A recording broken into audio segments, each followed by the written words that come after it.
অদ্যাবধি জাতির দুঃসময়ে সংকটে জাতির পাশে দাঁড়িয়ে কথা বলেন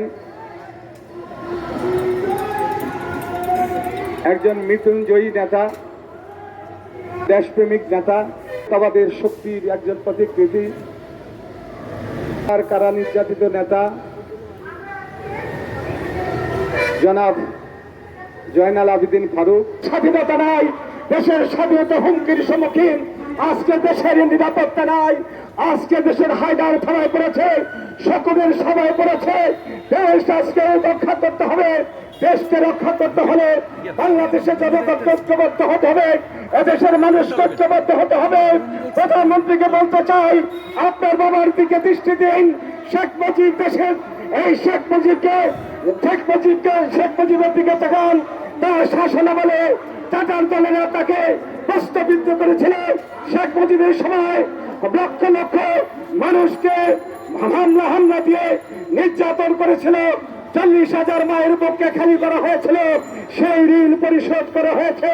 শেখ মুজিব জীবন দিয়ে সেই ঋণ পরিশোধ করেছেন। আমরা বলতে চাই, আরেকবার শেখ মুজিবের মতন বাংলাদেশে কোনো কিছু ঘটুক আমরা প্রত্যাশা করি না।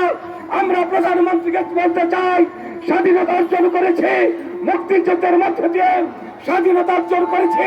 30 লক্ষ নরনারীর রক্তের বিনিময়ে আমরা ভারতের দাসত্বের এই স্বাধীনতা অর্জন করি নাই। আমরা যুদ্ধের জন্য এই স্বাধীনতা অর্জন করি নাই।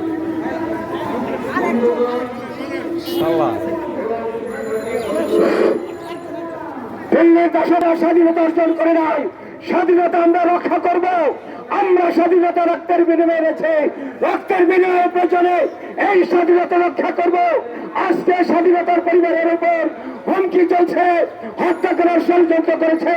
বেগম খালেদা জিয়াকে হত্যা করার ষড়যন্ত্র দিয়ে মিথ্যা মামলা দিয়ে তাকে আজকে মৃত্যুর মুখোমুখি করা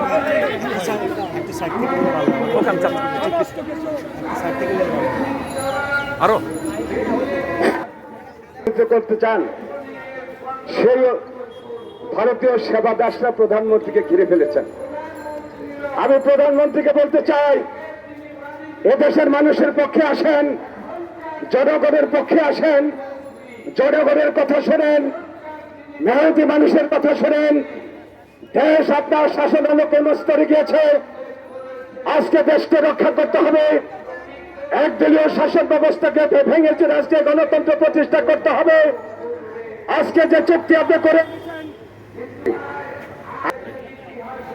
যেদিন বাংলাদেশ থেকে গেলেন, ভারত আমাদের বন্ধু রাষ্ট্র, সেই দিনই কিন্তু আমাদের এই বর্ডারে আমাদের একজন নাগরিককে হত্যা করা হলো। আপনি সেই লাশের উপর পা দিয়ে ভারতে গেলেন। আপনি সে ভারতে গিয়ে 10টি চুক্তি করেছেন। যে চুক্তির মধ্যে আজকে বলতে চাই, আপনি প্রকাশ্যে আবার আরেকটা ঘোষণা দিন। ওই 10টি চুক্তির মধ্যে ভারতে